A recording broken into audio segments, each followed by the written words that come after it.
Right. That's right. We need About 30 I think by now. 30 seconds. All right. We don't need that, do we?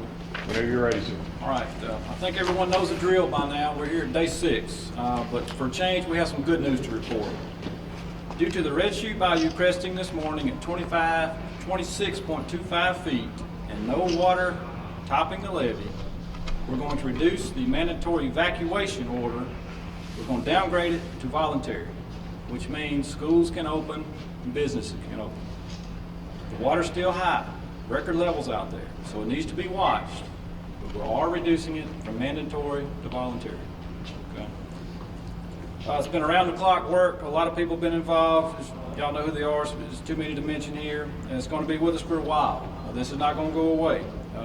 Red River now has been elevated to a moderate level, 31.5 feet. That's something to be concerned about. Obviously, the water in the Red River's high. That means our water can't flow out. So that's cause for concern. The exact numbers to this point, but around 400 homes have been flooded. We do have a number, and it's not too early. We want you to start calling now, 318.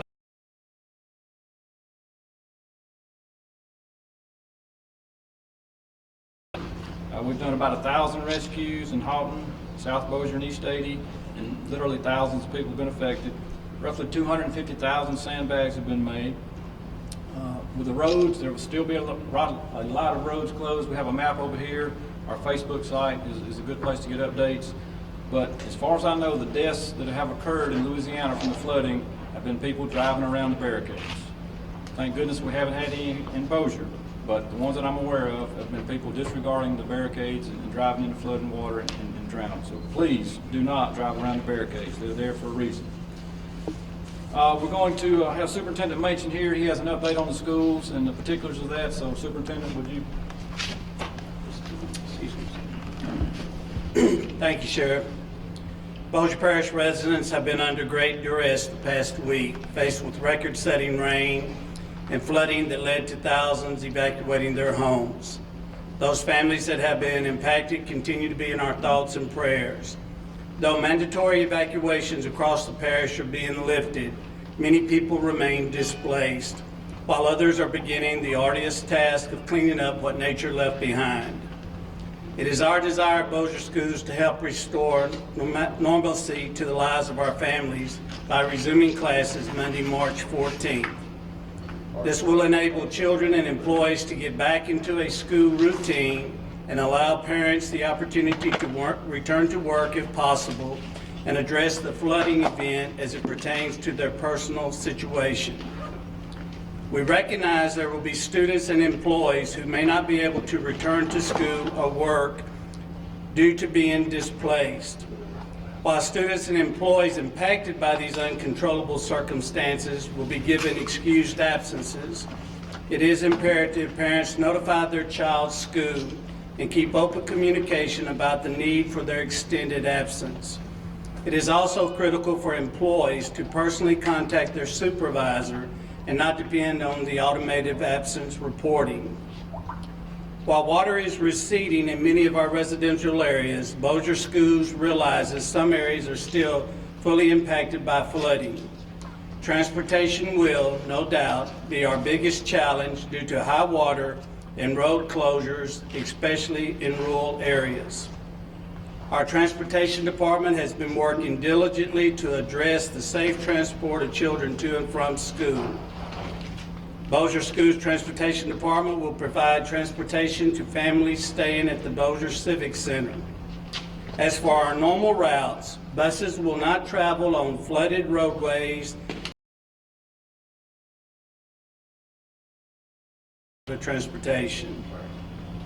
We will try to maintain routine bus routes and normal pickup and drop-off schedules as much as possible, but we will need parents' help getting their children to the stops closest to their impacted areas.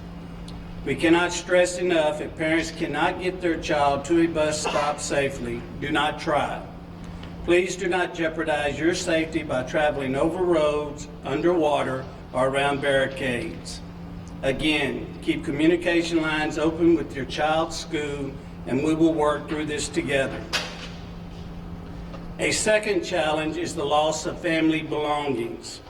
Children may not have the school uniforms, supplies, and backpacks they need.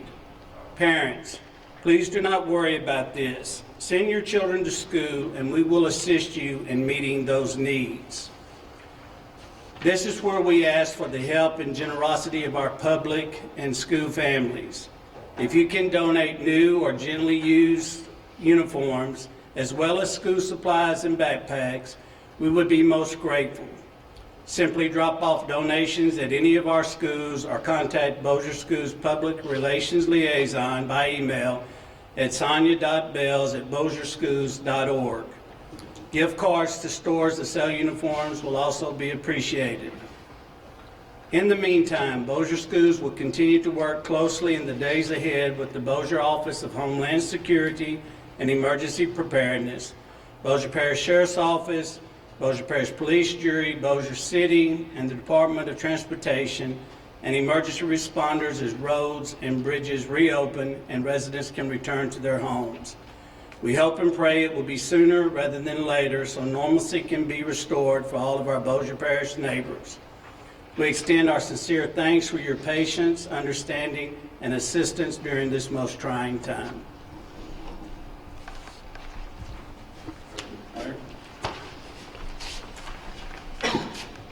One thing we want to stress, ladies and gentlemen, that it is not over.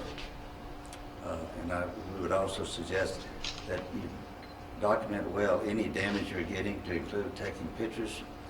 We want to thank everybody. The turnout has been just superlative, from all the law enforcement to public safety officials to civic and business leaders, dining facilities. Everybody's just done an outstanding job. And I don't believe there's a parish in Louisiana that could have done it better. But I do want to stress that it is not over, and we will be in contact with you every day to update you as feasible. Thank you. I will not take up your time by going over any of the statistics that have been told to you as yet. All I will say is that it has taken a monumental effort by a lot of people to keep our citizens safe. And I'm so proud that all of this has been done and so few lives have been lost, because the chances of that happening were great.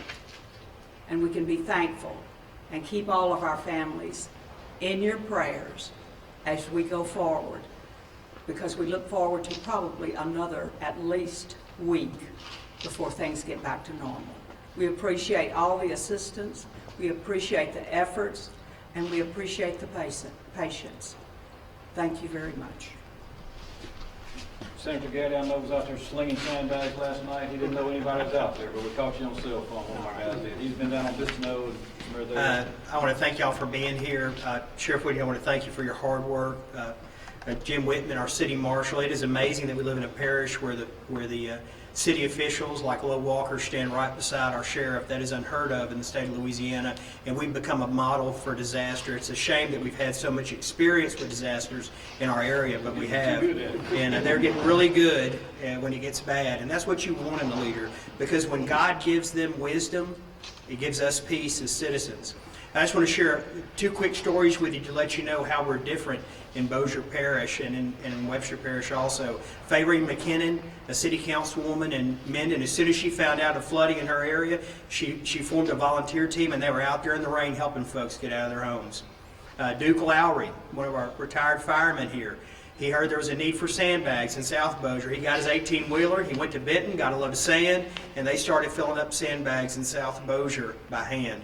We really have some great folks. I met a young man named Jeremy yesterday who has 2 extra families and 4 extra dogs in his house on Kingston Plantation, and he opened his doors up to our friends and family. Many of you who are watching this have opened your home up, and that's a Christian value. On Sunday, Today, we pray and we thank God for the hospitality and compassion of the citizens of Bossier and Webster. It's such a great thing to have and such an asset to our community. I just have one other issue that hasn't been mentioned yet.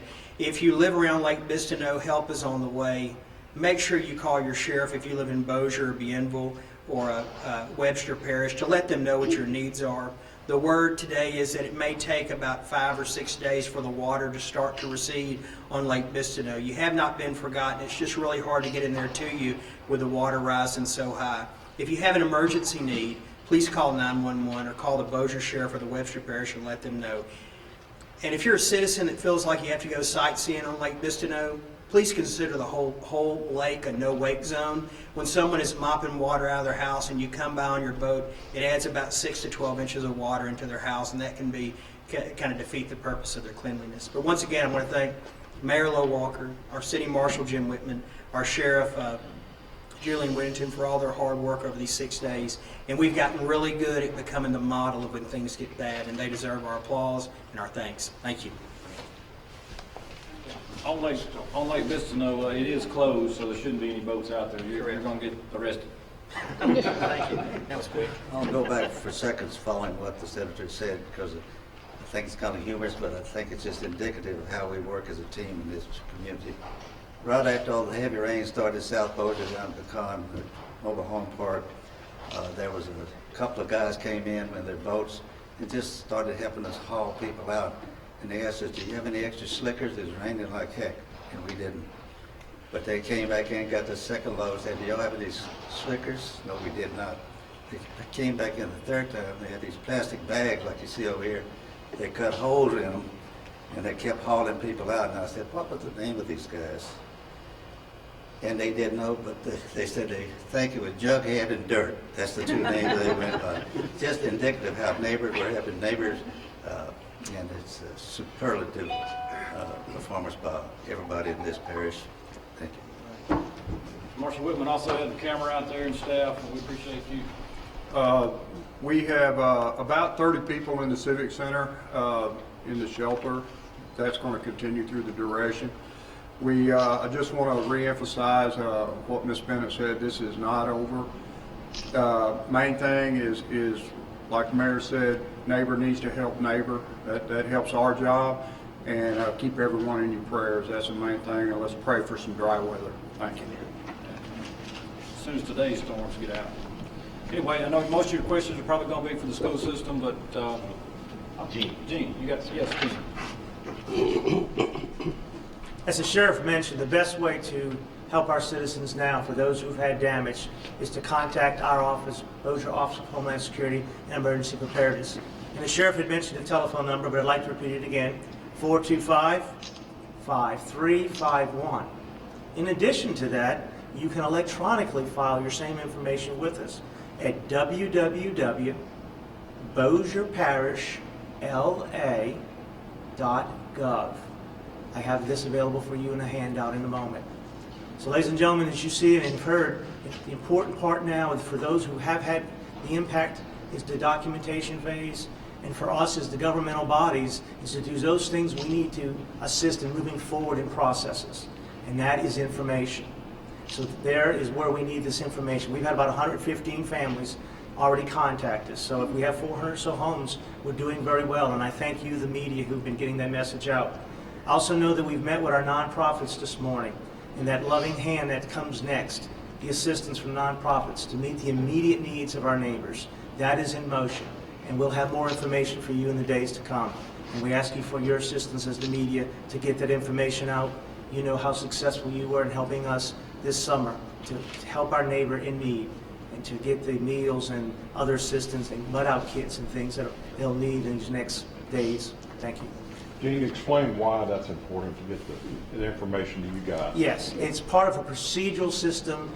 It all goes with the Stafford Act, Louisiana Disaster Act. It's a process. And so parishes, as OEPs, representing our senior command behind us, our job is to collect. It's the snapshot. You can imagine 64 parishes, the governor is looking at what is the impact of his state.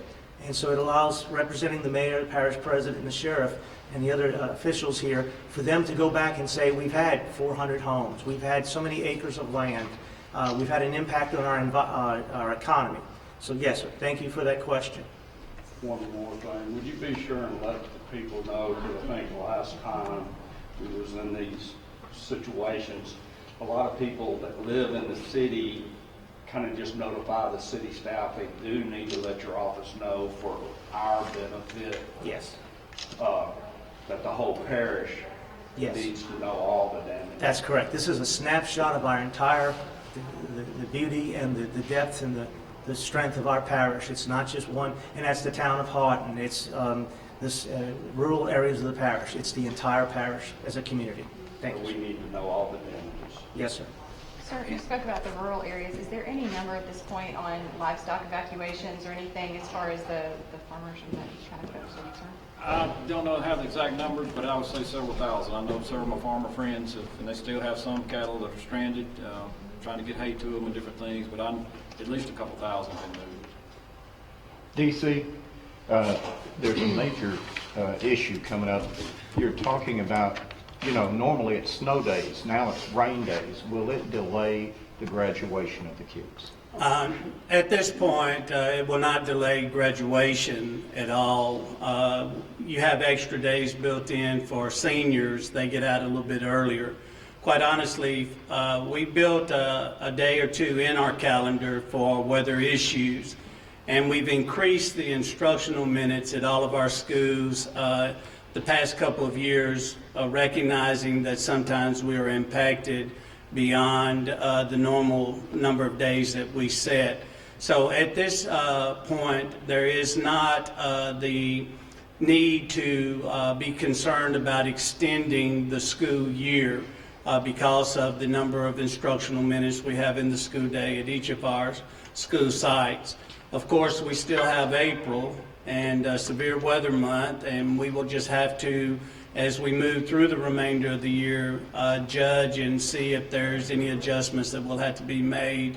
So we will continue to monitor that throughout the remainder of the school year. But right now, I do not see that as having to be a requirement. And a follow-up. So you're kind of limiting the buses that are going to be going because of some of the impacts with the weather on the roads.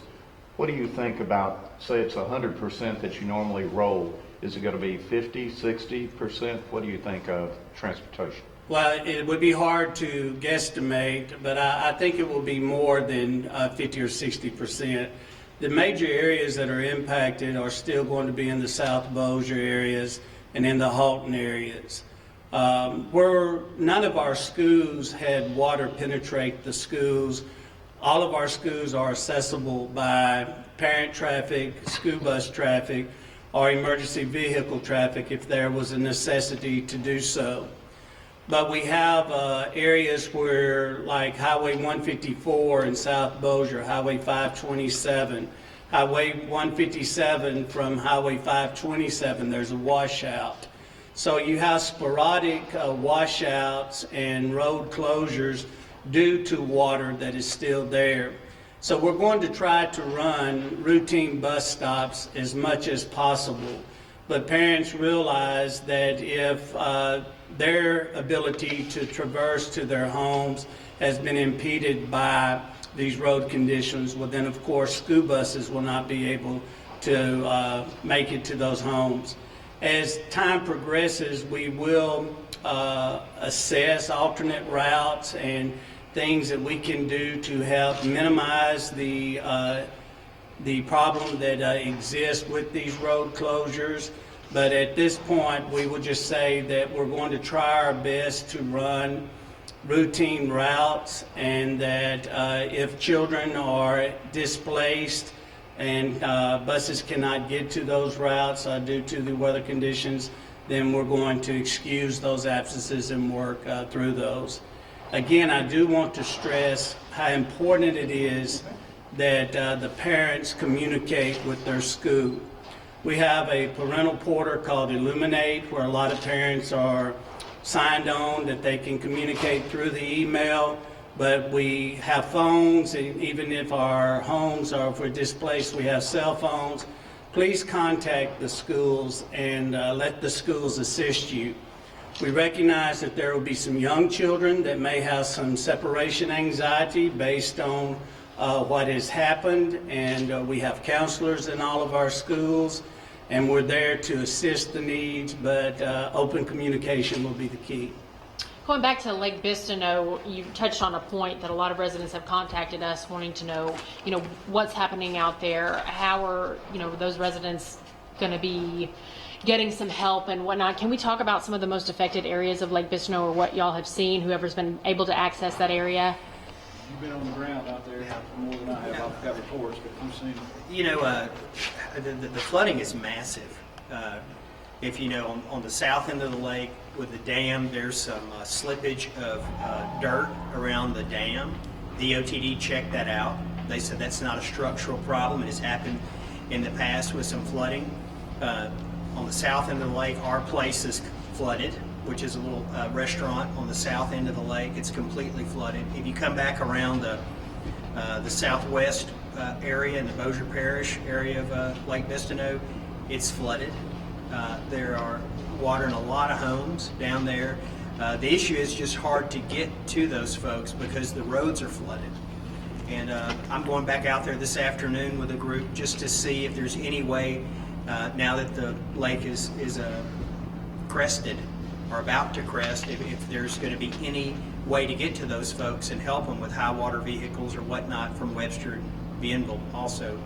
We're looking very hard at that. It's really devastating for those folks around the lake. And it's tough for the news to get out there too. I know y'all have been trying to get out there to interview people, and it really is tough. I believe there is a station set up if people need supplies at Four Corners, which is off of 157, and there may be something down at the American Legion in Coran, where if they need supplies, they can get those. But I plan to go down there myself and eyeball it now that it's stopped raining and the lake's crested, just to see. But those folks are in our prayers. We've communicated with a lot of them over cell phone and Facebook. When they've had a need or they've had a question, I've been really quick to get in touch with DOTD or the Sheriff's Office to quash any rumors or any gossip about the severity of it. But it is bad. Those folks will need our help. They will need our prayers. And today it was reported that it may be 4 or 5 days before the water starts to go down. We're talking about residents who are stranded out there? Yes. Okay. Yeah. There haven't been any deaths. Those are tough people around Lake Bistineau, if you don't know that. folks, exactly right. Yeah, they're very resilient. They're tough folks. They've been checking on their neighbors, bringing food to each other, Okay. and but help is on the way once we can get to them. Okay, and they're being brought supplies through the 8 local agencies and Yes. and each other? The ones that have called, if we can get to them by airboat or high water or however we have to get there. Okay. But they are resilient folks down there. They've been through this before. Most of them have. They know how to stockpile, prepare. They're tough. Okay. Senator Gaddy, the governor came up just the other day and made a tour. How are we looking in terms of disaster aid? I know the state, is there, and how long would it take to get a declaration possibly to the president? Well, all of that's being assessed right now. That's why it's so important that you contact your local sheriff and you tell them that you have property damage or that your acreage is underwater. Whatever type of property damage you suffered, you have to relate that to the sheriff. That is the proper way for the information to flow. Then that flows up through the emergency offices to a central location in Baton Rouge where that is tabulated and calculated. Don't try to call Baton Rouge. Don't try to call the Capitol. Call your local sheriff. The headquarters today is calculating whatever damages we have. And please know this is a statewide event. There's record flooding all over the state. South of Toledo Bend, the gates are wide open on Toledo Bend. It's never been that high. Of course, we know about Lake Bistineau. Further east in Ouachita Parish, they received 25 inches of rain. 25 inches of rain in 24 hours. So, and what was bad about this system is it moved from south to north, and it just slowly flooded everything from south to north. And then it moved to the southeast portion of the state in the Florida parishes and the greater New Orleans area. So St. Tammany is having record flooding. So we need to pray for all of our citizens because this is a tough effort. It's kind of getting to be in our rearview mirror now. But as the mayor said, it's not behind us. But for them, it's still in their windshield. They're worrying about things today and doing rescues today. So the things that we faced 2 or 3 days ago, they're facing those things today. As far as emergency supplies and efforts, General Curtis with the National Guard and the leaders from Homeland Security and Emergency Preparedness have assured us that anything we need, we can have. The governor was here earlier this week. He made a ride in a high water vehicle through Golden Meadow subdivision, and he assessed he wanted to assess the damage with his own eyes, and he was, I would say, impressed with how we handled the situation, but he was also impressed with how bad the devastation was in our area. So whatever resources we need, the state is prepared to get them to us expeditiously. And they have been. Thank you. Clarify one thing, if I may. Emergency response and all, call us, but for the damage, if you would continue to encourage them to use the number that we have. Mayor? Yeah, I just want to go back for seconds for one more thing. We've talked about a lot of people who've had a role in this, but one of the unsung heroes of this is that Bossier Office of Homeland Security and Emergency Preparedness, led by their director, Ian Snellgrove, and Colonel Baratini. They have done months and months of planning for disasters of one sort or another, and we have an excellent plan in place, and then they're flexible, we adjust as we have to, but they, behind the scenes, always going after sandbags or whatever it takes and planning for the restoration when we get through this. So I just want us all to publicly recognize what an outstanding Office of Homeland Security and Emergency Preparedness. Colonel Baratini and Gene have done an outstanding job. All right. What other questions can we try and answer? What's the status of Guideline Load? How's that Guideline Levy. And how that's holding up? It's holding just fine, Bubba. It is obviously full, but it is not topping. The water's crested. We feel confident. That's what levees are designed to do, is to hold, and that's where we are today. So some good news, finally. We still got people up and riding Yes, up and they're down. monitoring 24/7. We have sandbags stacked in the event that we needed some more. So even though this is good news today, we're not out of the woods. People still need to pay attention and listen and be up to date on what's going on. Will you have another briefing tomorrow? Are you going to wait or what? Bill will probably get with you on that. If anything changes significantly, we'll certainly keep you in the loop. Sure. Okay.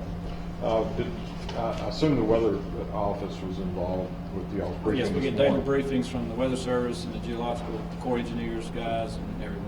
Did they give you any kind of update about possibility of storms this afternoon? Or were you? They did. I think we're kind of right on the edge from what they explained to us. Mostly possibly some wind, but I think less than a half inch possible rain. And so hopefully we're going to miss it. Sheriff, why don't we mention, several people have been singled out as people who have gone above and beyond. I want you to know that the staffs of the city, the parish, everyone, these staff people are having to rotate out.